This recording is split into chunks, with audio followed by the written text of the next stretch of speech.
Welcome to Outside Sales Talk, where we meet with industry experts to learn the strategies and tactics that make them successful.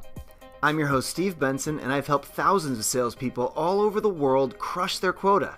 Today, I'll help you crush yours. Welcome back to Outside Sales Talk. I've got Joanne Black with me here today, and Joanne is America's leading authority on referral selling and the author of No More Cold Calling, and also the author, No More Cold Calling, the breakthrough system that will leave your competition in the dust, which is a cool title. And then also, she is the author of Pick Up the Damn Phone, How People, Not Technology, Seal the Deal. So, Joanne has more than 30 years of experience as an entrepreneur, sales executive and consultant with startups and Fortune 500 companies. Joanne is a contrarian thinker who believes no salesperson should ever have to cold call. No salesperson should ever have to cold call. Think about that. Send cold emails or send sales pitches to strangers on social media. Her company, also called No More Cold Calling, is the #1 company in the U.S. for referrals, sales, and lead generation. Welcome to the show, Joanne. Well, thank you, Steve. That was quite an intro. Yeah, I love when you emphasize the never have to cold call. Well, I mean, that jumps right out at me. Oh, yeah. Never? I mean, I feel like half the VPs of sales in the nation just rolled over, not in their graves because they're still alive, but rolled over in their beds having a nightmare. I mean, I don't know. It's a bold statement. You've said that referrals work whether you're looking for a date, a job, a promotion, or more clients. You said that referral selling is even more important today than it ever has been. Tell me about that. It is more important. I never thought I'd say that, by the way, after all these years. But there is so much reliance on technology, which we know. And the data shows it can take 8 to 15 touches if you just go digitally to reach someone. Mm-hmm. And then you don't even know if you're going to have a good conversation or not. When you get an introduction, which is my definition of a referral, mm-hmm. from someone that prospect knows and trusts, you always get the meeting. Right. You have the conversation. And that's why it's more important than ever, because we all look alike, mm-hmm. especially SaaS companies, right? Everybody says the same thing. We look alike. How is the buyer going to differentiate us?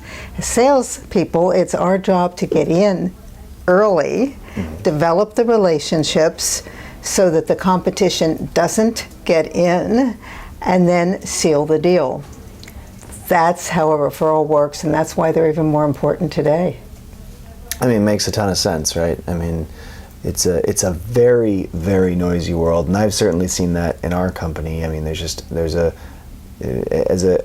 business leader, you're dragged in a million directions, and so in B2B sales, things are just really noisy right now. You've said that referrals are the #1 way to generate quality sales leads. What are the keys to implementing a successful referral program in outside sales, and how can it drive the numbers? That's a big question. That's a very big question. Let's unpack that. Well, so let's start with what the problems are, because mm-hmm. unless there's a problem, referrals wouldn't work. Right. So what I've been hearing for years is from sales leaders, we need more leads. We need more leads. We need more qualified leads. My salespeople aren't getting meetings with decision makers. Well, what does a referral do? You get the introduction. You ask for an introduction of the person you want to meet, so you get the qualified lead. Mm-hmm. That's how it works. What doesn't work is just telling your people, oh, go get referrals. Right. It doesn't. So here's what it takes. That was your question. Mm-hmm. It takes a methodology that starts with a strategy. Like anything worth doing, you need to have a referral strategy. Mm-hmm. It needs to be, when you're talking about outside sales, that referrals need to be your #1 outbound prospecting approach. That freaks out a lot of people. Mm-hmm. But when I say outbound, you still have your website, your social, your marketing automation, all of those things. Mm-hmm. They still happen, go on. But instead of taking 8 to 15 touches to reach someone, you're getting meetings with the people who want to talk to you. So that's the strategy. The sales leaders need to put that stake in the ground. It's a gutsy thing to do. And say referrals are going to become the number one way we work. So that's one strategy. Second, metrics. Without those, forget it. We need activity metrics and results metrics. Referral selling must be part of our sales process, so become the way we work. We don't need anything extra to do. Then fourth, referral selling is a skill. There's a way to ask that people need to learn and practice. It's a behavior change. So they get really good at it, and the way to get good at any skill is reinforcement and coaching. So all of those come together when companies implement that referral methodology. That's when they're successful at referral selling. That makes a ton of sense. So you're saying to implement this, if you're a sales leader and you're gonna put that stake in the ground and you're gonna say, we're gonna make referrals the number one way we get leads, the action then is all those cold calls that we're currently doing, we're instead going to call people that are already using our product and get them to introduce us to people instead. So rather than calling XYZ company, I'm going to call who I don't know. I'm going to call John, who's already using my product and I already have a relationship with, and he's going to direct me to maybe not XYZ company, but somewhere else that he thinks we're going to be useful, and that's how we're going to get our new leads. How else? So I work outside with field sales because they're the ones that build the relationships, and I know I will never eradicate cold calling from the face of the earth. Right? That is still going to happen. And when I say cold call, I mean cold outreach. Right. So it's phone, it's email, it's social, anytime. So I define cold as the person doesn't know me and doesn't expect to hear from me. So I can do all my research, trigger events, are they moving, are they downsizing, are they going to another geo, all of that. Sure. Doesn't matter. If I just email something like that, it's cold. They don't know me, don't expect to hear from me. Right. That works for a lot of people. But see what happens when our outreach is cold, we have no skin in the game, do we? Right. You know, it doesn't matter if someone hangs up on us, or it becomes a contest. How many calls do I have to make to reach people? How much outreach? 100 calls to get one meeting. I talked to someone last week, and he said they have to make 25 dials a day.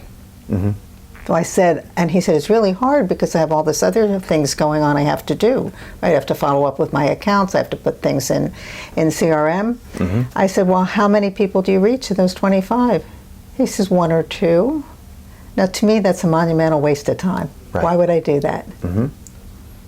Yeah, we don't do any cold phone calls at Badger because of that very thing. I believe it's a huge waste of time. It's really hard to get a hold of people. But we don't. I do not think that we're using a metric-based strategic referrals system like you're talking about. And I know we're not. So. Well, if it makes you feel any better, 95% of companies aren't. Okay, that does make me feel better.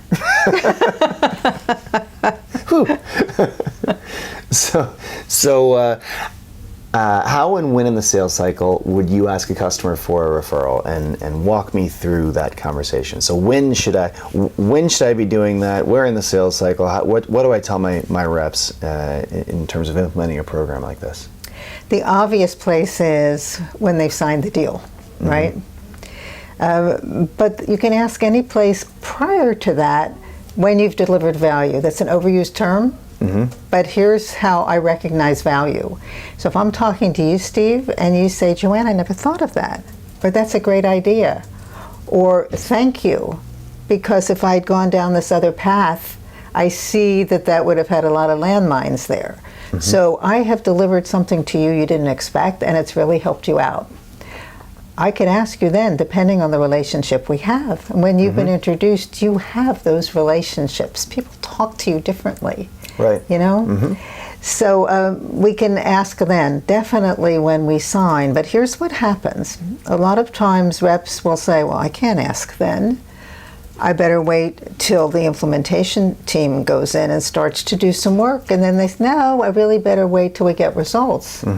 Depending on what we're selling, that can be a while. And then we're way too far away from our buyer to ask. So we need to keep in touch with every person we've come in contact with during the sales process. Okay, so it's every time. If you do someone a favor, that's a great time to ask. You've made them successful in some way with your product or service. That's a good when they're expressing happiness. That's a great time to be like, so, do you know anyone else that? Well, actually, no. You tell me. How do you ask for the referral? Let's not have me do it. Let's have you do it. Well, you almost did the one which is not how to ask. So teach me, Joanne. Teach me. You never want to ask a question when you can get a no answer, unless you really want a no answer, right? Well, in this case, we want a yes answer. It's who do you know? It's a very different way of asking. Who are one or two people you know who I should meet? Okay. Now, before I ask you, I'm going to do a bunch of research, right? I'm going to look and see, well, where did he go to school? I'm going to go on LinkedIn and see who gave you recommendations. Okay.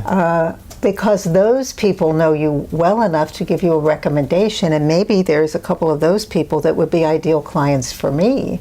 Right. Okay. I'm also going to look at our first connections and see if any of those people match our profile. Now, some of that's overwhelming. With some people, I might have 200 first connections, but most of the time that's not the case. I can put in filters and determine what would be a good referral. And then I'm going to be clear with you who I'm looking for. So I need to paint a picture for you so visually you see exactly what I want. It's never anyone. Very specific. As an example, Steve, you know, because we've worked together, that before we started working together, you didn't have enough leads in your pipeline. And now you realize that you actually can have just 2x because you're going to convert 50% of those leads to clients. And your revenue's increased already by 20%. You've gotten phenomenal results. And I know there's other companies just like yours who are looking for these results as well. And let me tell you specifically who I'm looking to meet. I'm looking to meet a sales leader just like you in software sales, in companies between 500 to 2,000 employees, because they typically will have enough field or outside salespeople for us to work together and get the kind of dynamic results that we had. Now, I noticed on LinkedIn that you knew, and I'll mention a couple names, and see if you do know them. If you do, I'm going to ask you to introduce me to them. If you don't, then we'll have a conversation about other people you might know, organizations you belong to, where you have colleagues. And you will come up with one or two. And that's all I want is one or two initially. Right? Because they're going to be the best. If every single person you interact with gives you two, you'd be tripling every year, right? Well, there you go. There you go. All right. And that's a very structured and open and honest way of doing it. And I think bringing it up at the right time, it can be real. That would be really powerful. It is, and people are so willing to help. They just don't know what to do. Right. Well, and it's, and I, as we speak here, I can tell this is something I have to go talk to my sales team about, because it's just, we're not doing that. I mean, I think they know to do this, but I bet because it's not a part of a structured process and there's not, a checkbox in the CRM for it, that I bet it happens 10% of the time. But I bet almost all, there's thousands of companies using Badger Maps. I bet, I bet most of them, if we had conversations with people that are actually closest to implementing and running and using the product, if we had conversations with them, they'd have a ton of leads, right? The person they worked with in field sales at their last job, or their cousin, their friend, whatever it is. But That's right. we've done it in a very passive way, I think. We have this $50 referral program we put in place in 2014, and actually a lot of our business has come through that. But anyone can, any of our customers, right in the app, can introduce us to someone else, like send an email to them, and because it generates them a link, right? So the link that person shows up at their website with, we tag their account, like, oh, Joe came from Mary. Mary referred Joe, and then if Joe buys, then we send Mary a $50 Amazon gift card. So we've kind of incented this behavior, but our reps aren't actually, and that's right through the app, it's right through the web app and the iOS app. So we've incented the behavior, but we haven't actually. Our reps, the people that are either on the customer success side, the customer service side, or the sales side, there's no process like the one you're describing. Yeah, there isn't. But there's even beyond that. There's a reason people don't ask, and this is why the process is so important and the skills are so important. Mm-hmm. And this amazed me when I first started working with sales teams on referrals. And people said to me, Joanne, yeah, all of that's great, but I just feel weird asking. I'm just not comfortable asking. That makes sense. Yeah, so I had to stop and think about that, and I said, okay, what's getting in the way? Mm-hmm. And I heard, and to this day, I hear things, well, it just feels weird, it feels pushy, I'm asking for a favor, I'm asking for a busy person to do more. The biggest reason people aren't asking when they don't have the skills is the fear of no.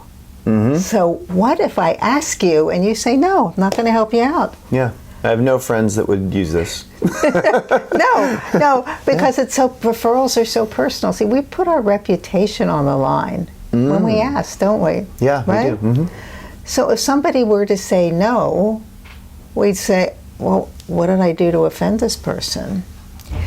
And that's almost valuable information to know too. But why wouldn't you recommend this? Maybe we need to rethink something here, or help you out with the implementation. Well, I'm putting this all in my words, right? For our company, but that's it. For any business relationship, it's almost like another way of getting a customer satisfaction score that's low. Like if someone would, and a referral is like getting a customer satisfaction score that's high, right? I think it is. What you're saying makes a ton of sense to me, and it's got my little gears turning here. But it seems very powerful. I mean, just the ability to get the introduction, and I respond to every introduction. If any of my friends tell me, hey, I want you to talk to this person, I always get back to them, even if I know there's nothing in it for me. and usually there's not. I can tell what they're asking, and I'm like, oh, okay. But it's almost like you're helping, you're interacting with this other person because you're conferring the relationship you have on the person you already know onto them. It's almost like a psychological thing, like, and generally I'm pretty hard to get a hold of, but if someone that I already know points me to someone, I respond right away. Right? Well, that's how we met, isn't it? That's right. That's how we met. Yeah, exactly. Yeah. And I say to sales leaders, everyone, I said, would we be meeting if I hadn't been introduced? I mean, that makes the case right there. Right. Is they see the power of it. That's very true. Yeah. That's very, I hadn't thought of that. Clever, very clever, Joanne. So I've heard you in an article lament that most organizations lack this disciplined, systematic referral program with skills training, the metrics, the accountability, and the results. And certainly I'm certainly guilty of this. We don't do that ourselves, and I'm sure a ton of our listeners here are in the same spot. What should I do? What is step one to changing my and my team's bad behavior on this? Well, you could call me and we'll work together. That's step one. Mm-hmm. Without that, I would say to have everybody make a list of their clients, current clients, and make a list in the order of the best relationship. So we know in our gut when we have a good relationship. Yeah. You know, and today we make those relationships over the phone, over video, as well as in person. Doesn't Right. matter. We know. And my definition of a good relationship is the person will call you back. Sure. Right? That's a good it. point. Yeah. Doesn't happen that much today. So make that list by the order of the relationship. The mistake people make is they'll say, well, who has the best connections? No. We don't know who people know. Right. So you only know what I tell you. If you look at my LinkedIn profile, you still have no idea if I have a family, if they are they in the workforce. You don't know who my next door neighbor is. You don't know who my brother-in-law is. You don't know who I walk with because I'm a walker. You don't know any of that. Sure. And a lot of other things you don't know. But I'm saying you and the big you picture. Your sister could run a 2,000 person field sales organization for all I know. That's right. I don't even know if you have a sister. I do, but she doesn't do that. But she could. But she could. She could. Yeah. So there's so much we don't know. That's a great point. And the current clients, so what's happened? I ask everybody, have you asked every single one of the people you've come in contact with during the sales process for a referral? And no one's ever said yes. It's important. Those are our best source of referrals. They know what we've done. They know how we've impacted their business. And we're not asking. Some of the reason we're not asking is because it's not a methodology. We haven't learned how to ask. We're not accountable for asking. That's a big part of it. Another part I've thought about recently is the way a lot of companies are structured. Many times an account executive will do a deal, hand it off to customer success, and then she's on to the next deal. Well, what about all the people that you built relationships with during that sales process? There needs to be something in there, a placeholder for that person to be asking before it's handed off or as it's handed off. It's where do you have the relationships? So some of it is organizational structure that gets in the way as well. Do you recommend putting a checkbox in the CRM? How do you make it a part of their checklist or how do you make it top of mind for them on an ongoing basis, given that it's not their primary goal? Their primary goal is to make sure the customer is successful and doing well and gonna keep using the product and keep the relationship alive. Their primary goal is not to find the next customer. How do you keep that top of mind? That's an intricate question. Typically the customer success people are speaking to someone different than the salesperson came in touch with during the sales process. So you have different people you could be asking. So the salesperson needs to be responsible for generating qualified leads through referrals. So just talking from a sales perspective, I think today a lot of salespeople have abdicated their responsibility for generating leads. You know, they're waiting for marketing or somebody else, somehow something magically appears. So they need to be asking their buyers if people came in contact. Now, customer success, that's a different story because many times they're in that role because they don't want to sell. Right, sure. And it's the same thing with implementation teams that go in companies, right? They're day to day working with people. I mean, I'm not a salesperson, I'm a consultant. Maybe that's a message to our listeners who are primarily salespeople and not, account managers / customer success people managing the ongoing relationship. Maybe the message to them is whoever is managing the ongoing relationships for your territory, get them generating leads. By the person managing the relationship, a bottle of wine, and have a meeting about referrals and the importance of it, and try to get this on their checklist. Yes, and they all won't want to do it. So it's really having the conversation. Who raises their hand and wants to do this, and we're going to give them the tools to do it. But I think we need to set the expectation. It's not everyone. Yeah. And it's the what's in it for them. Are they going to get some additional compensation? Is that important?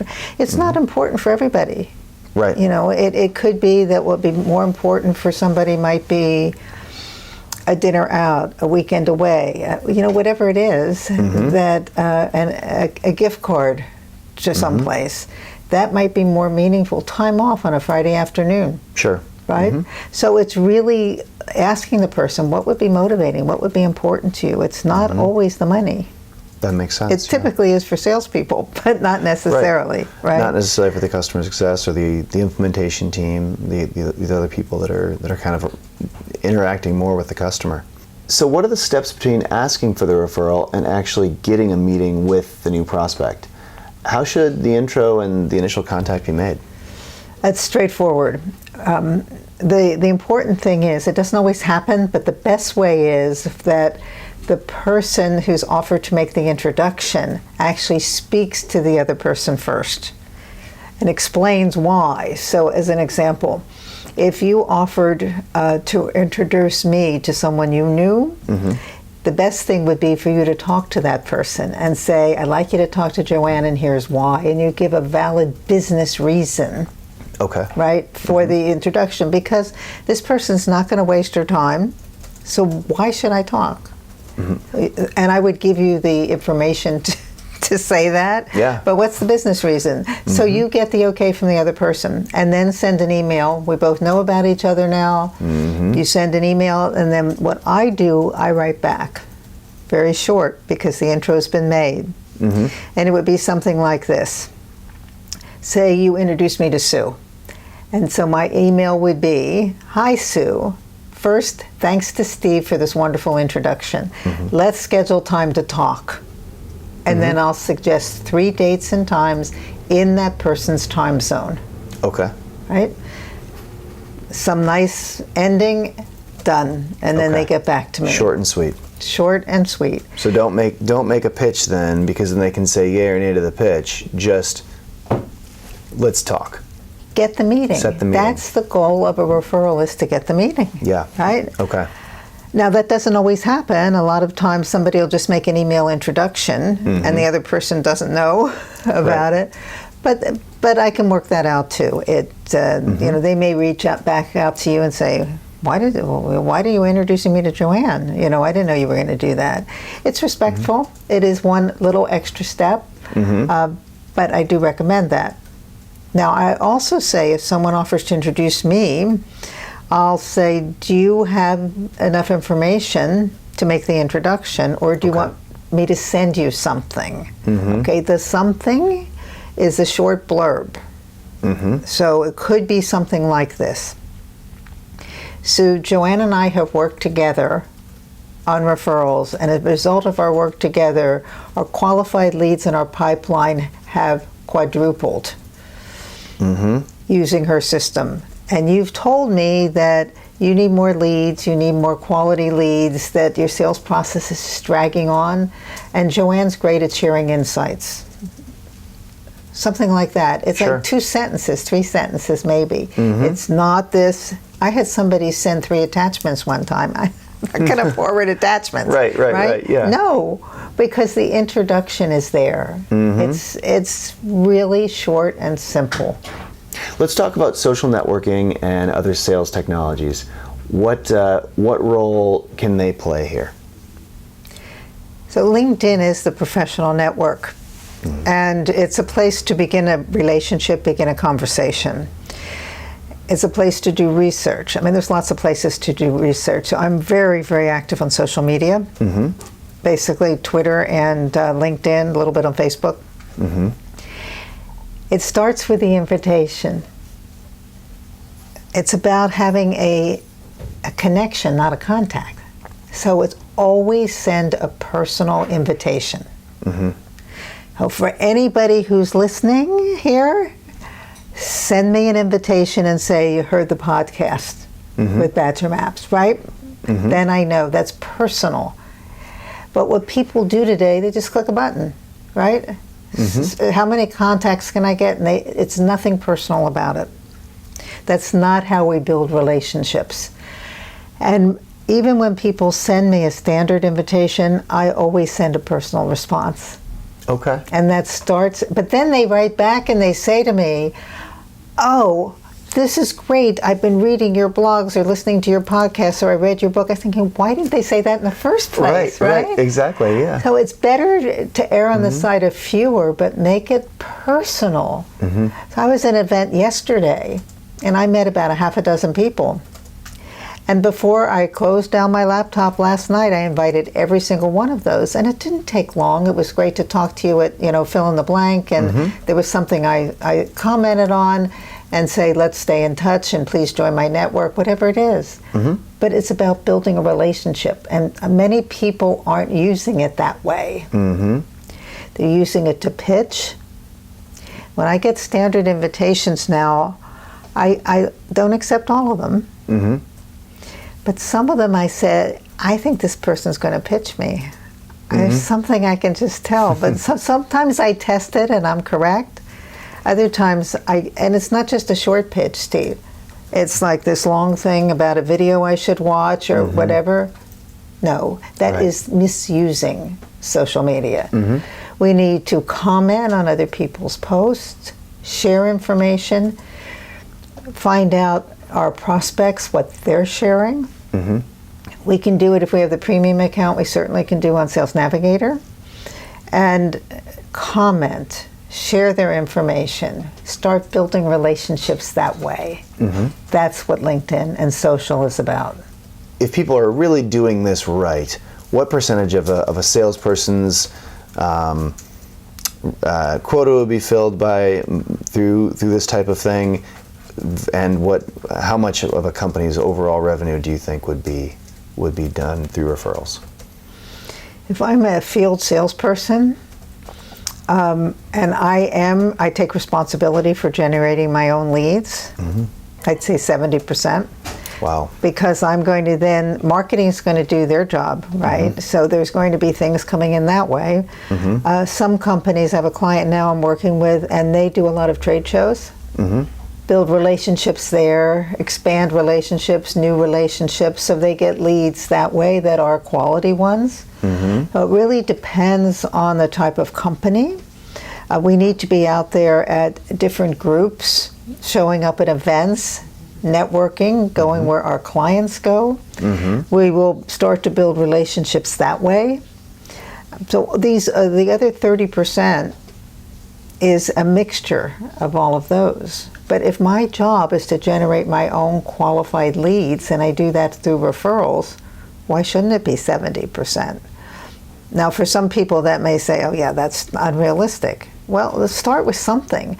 When I ask sales leaders now, what percent of your business has come from referrals? I mean, I would guess that 20% of our business, of our revenue coming in the door, has been through word of mouth. And some of that is hard to track because it's like, well, we know someone showed up at our website through Google, but why did they Google Badger Maps? I don't know, right? It could have been because they read an article about us, could have been their friend told them about us, but overall, I would say 20% of our business comes from people referring them to us. Okay. It's not 70. No, but you're not going to go from 20 to 70 like that. Right. Well, we're not doing the right things, obviously. Well, so what if you doubled it? Right. And you have to start someplace and then set goals to gradually increase that. Yeah. As people build their skills and referrals become the way they work. How do you stay up to date on this type of information and on the field of sales in general? What are your favorite resources that you follow or read, other than your two books here, No More Cold Calling and Pick Up the Damn Phone? I love your titles, by the way. Pick Up the Damn Phone. Well, here's the thing. It's the subtitle that is the message. Yeah. How people, not technology, seal the deal. Yeah. Right. That's the message. And and the message of this book is pick up the damn phone and talk to the people you know to get their referrals. Yeah, but people aren't asking. People are hiding behind technology and they're typing away, right? And they're not having the conversations that matter. Those of us who are having the conversations are getting meetings. Yeah. So to your point, how do I stay on top of what's going on? So there's several ways. I attend many different conferences and I learn from the speakers. Every place I go, my number one goal is to learn. My number two goal is to network and meet new people. Just 2 or 3 each time, not a whole bunch. And Then I also read a ton. There's people I follow, I read articles online, I get emails from certain aggregators that I see their articles and I read those and I learn. I belong to a group called Women Sales Pros. There's about 35 of us around, actually globally. And we talk to each other and learn from each other as well. Check in if we need a resource, things like that. We all blog and share each other's blogs. So again, I read a lot. Podcasts are great, and I do listen. We've talked about this as much as I can, but I can read faster than I can listen. For sure. So everybody has a different way of learning, and we have to cater to all those modalities. There are some podcasts I listen to, but I definitely ingest more information through reading than podcasts. Yeah. I think a lot of our listeners they really enjoy podcasts because they drive a lot, and when I am driving to sales calls or when I have like long road trips or anything like that, that's when I really hit the podcast hard. I just did this trip where it was a 7-week road trip around the country I visited like 100 of our 300 biggest customers. Wow. And so 7 weeks just straight, just me and the road. And your phone. I definitely asked for referrals. Yes, and I had my phone. I did talk a lot on the phone, I caught up on a bunch of podcasts on that trip just because it was 10,000 miles in the car or something. My. So it was there was plenty of time to catch up on the pods. But you make a good point. There's nothing like meeting in person.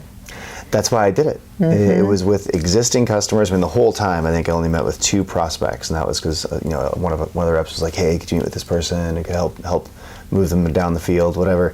But it was all customers and just like talking to them about how things are going, what they like, what they wish the product did also, how it was helping, and just building the relationship, giving them free consulting on how to use the product, any sales strategy, like stuff that I could give them. So it's kind of a free consultation basically. And I just lived on the road. I drove from, I went to Chicago first, and then drove to the East Coast, went to Boston, all the way down the coast to all the cities there, down all the way down to South Carolina, and then cut across to the south, up through the middle to the Midwest, back down through the other part of the middle.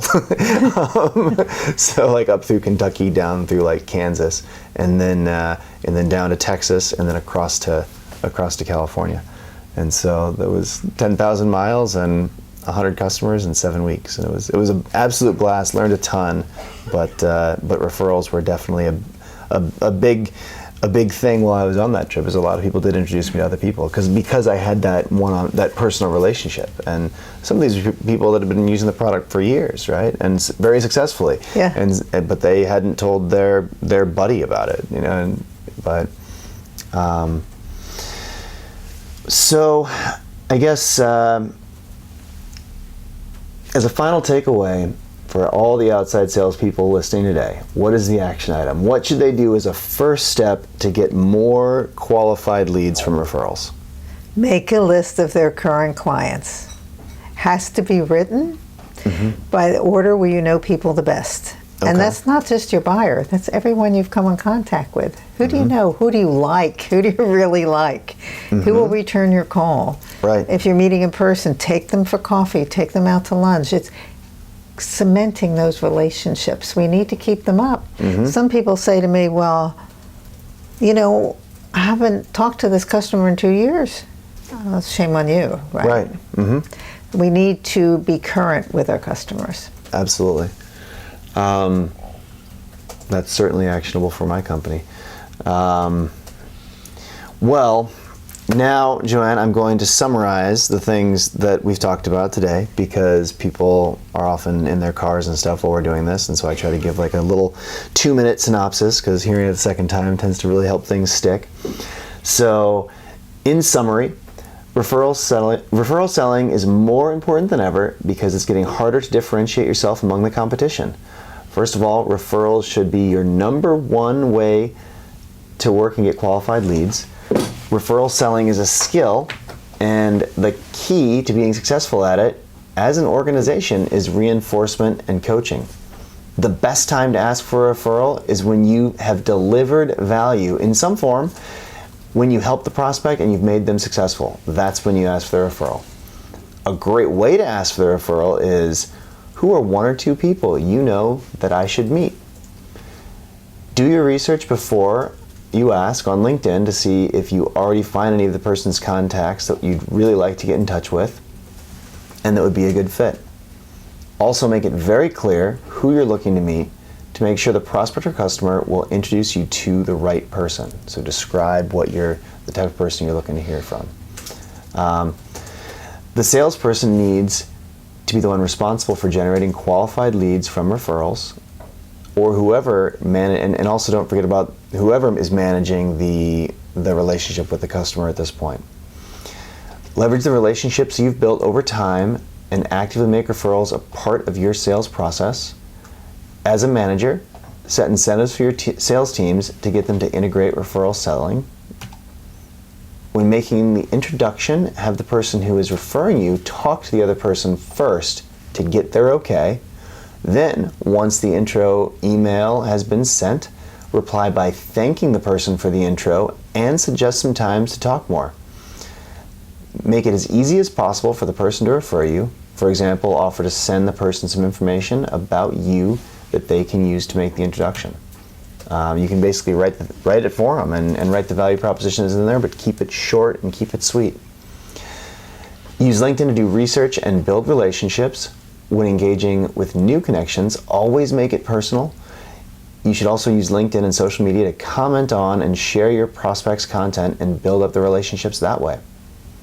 Enable your sales teams to develop the skills they need to integrate referrals in their sales process. Set goals to increase the number of leads you get through referrals, and then work on consistently increasing that number. That's a as I go through the summary here, it's make this metricable, make this manageable, make it a part of the process. Finally, the way you start today, right after you stop listening to us today, get a list of all the people that you've already built relationships with, and start making sure you keep in touch with them, and just work your way through the list, checking off. Have I asked them for referrals? Have I asked them for referrals? Have I asked them for referrals? There you go. Well, Joanne, this has been nothing short of fantastic today. Where can listeners read more about your work and reach out to you? I love to talk to people, so I'm going to share my phone number first. Okay. It's if you're out of the United States, it's +1 and then 415-461-8763. My email is Joanne, Joanne, at nomorecoldcalling.com. You can follow me on Twitter at Referral Sales. Invite me to connect with you on LinkedIn. And then check out my website. It's nomorecoldcalling.com. You see, we have a theme here. Yeah.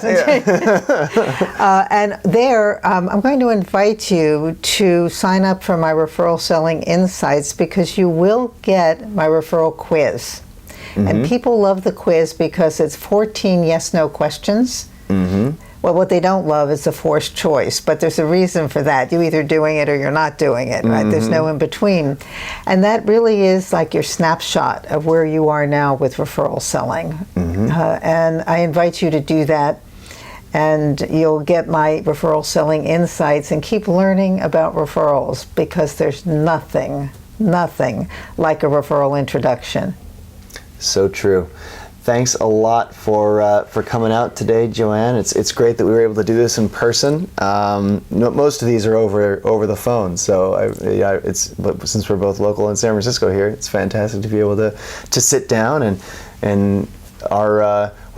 this won't only be on our podcast platforms, but also on we're making a little YouTube video here, which is fantastic. Hi, Mom. So, well, thanks a lot for coming out today, Joanne. It's a pleasure, Steve. Thank you.